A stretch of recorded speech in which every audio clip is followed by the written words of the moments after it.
Where in the world is Minnie Palmer? Hey kids, you ready for my clues?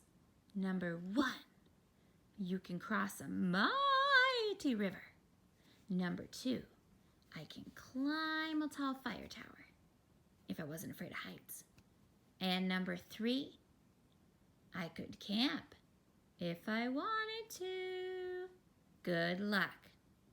Here is your picture clue. So this week we are going to focus on long and short vowels and knowing the difference between. We talked about it a lot this year. So a short vowel won't have a vowel body and it won't have a silent E at the end. So what we're going to do is get our whiteboards out right now or a piece of paper and a pencil, and I'm going to give you 10 words today. So pause this, go get your materials, and I'm going to give the words a little quicker so you'll have to pause in between. All right, word number 1, trust. Trust. Really stretch it out, trust, and pause it. Unpause when you're ready. Number 2, lamp. Lamp. Number 3, shrink. Be careful on this one. Listen to our 3-letter blend. Shrink. Shrink. Number 4, blot. Blot. And number 5, west. Are you ready for the reveal? Number 1 was trust. Trust. Number 2 was lamp. Lamp. Number 3 was shrink. Shrink. Did you get that 3-letter blend? And that was a tricky I. Number 4 was blot. Blot. And number 5 was west. West. Did you notice something about all 5 of those words? They were all short vowels. A, I, or as we learned in the beginning of the year, a, I, right? Now let's try some long vowels. That's the only hint I'm going to give you. We're not working on any vowel body words this week. We're working on silent E words. There's another hint. So number 1 for round 2, blame. Like I don't blame you. Blame. Stretch it up. Number 2, duke. Part of the royal family, a duke.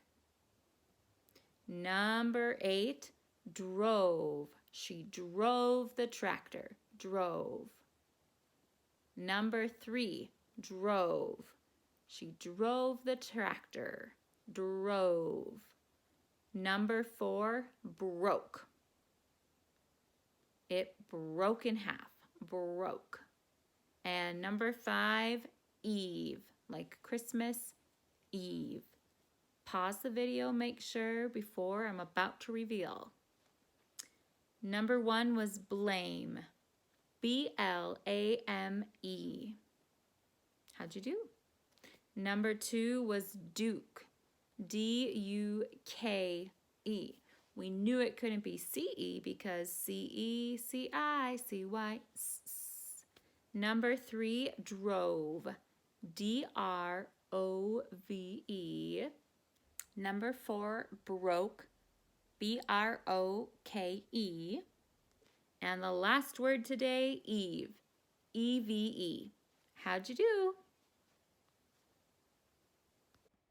All right, we're back into our poetry book of the week, Old Elm Speaks. We are going to read 3 poems from this book today. The first one, let's just go ahead and dig into a poem and analyze it and discuss it. And then we will learn a new skill through a story and 2 more poems. Here we go. Our first poem today is called Autumn. Autumn. All summer long, trees studied the sun to learn the secret of her fire. First they practiced tracing sunset rays along their ribs in colors remembered from hot summer days.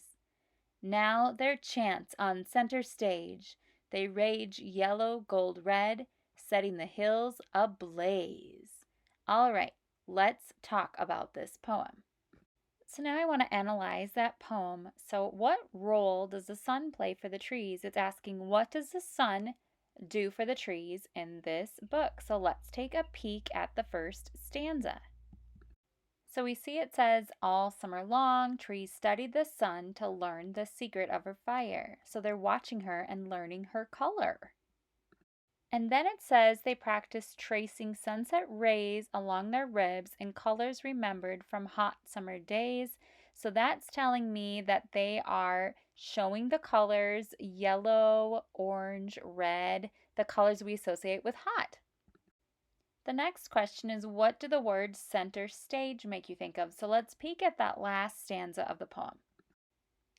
Now their chants on center stage, they rage yellow, gold, red, setting the hills ablaze, and there's a beautiful painting of it. Center stage to me means, well, I'm a theater person, so that means you're standing right in the middle of the stage. Everyone is looking at you. So I agree. I think fall is the time for trees to shine.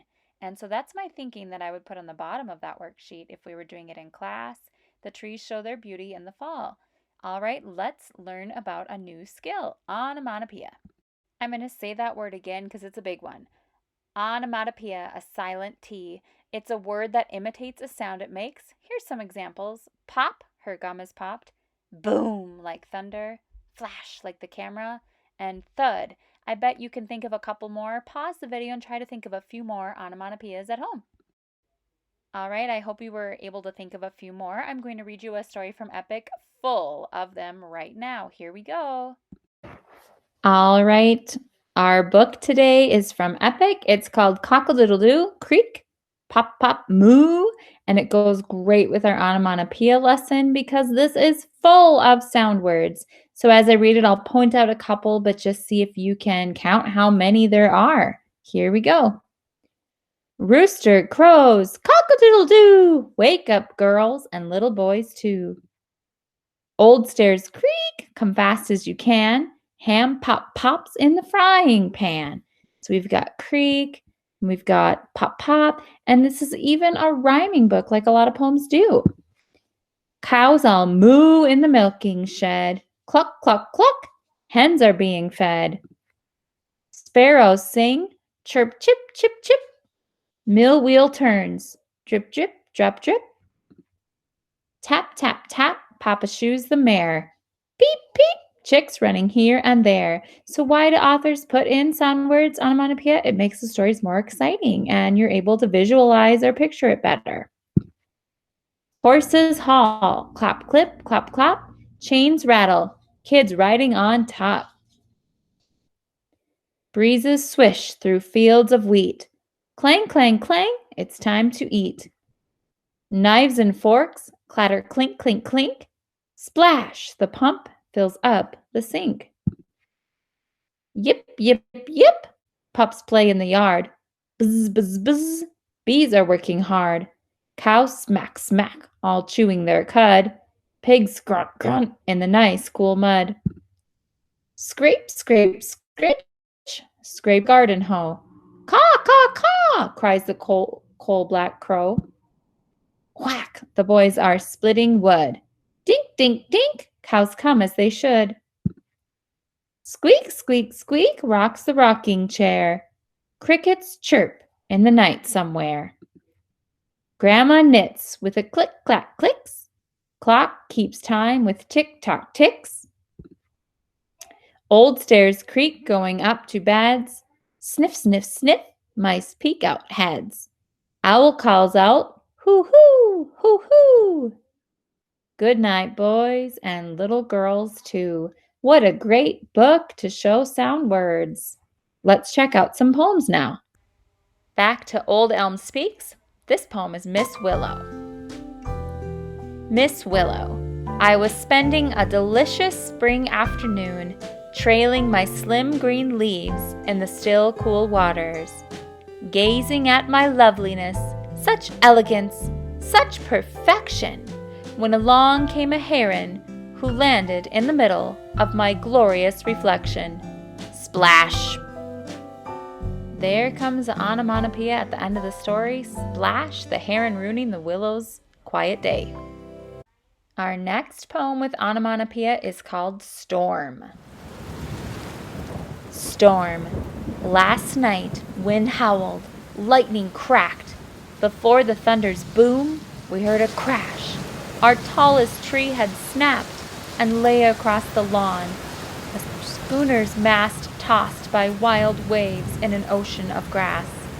This morning, all that I can see is a lot more sky and a broken tree. Lots of onomatopoeia there.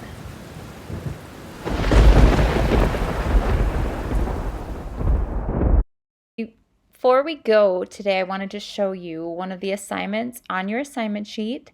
You'll be able to click to get to the Friends poem, read it, and then you're going to click on the quiz and take your quick quiz.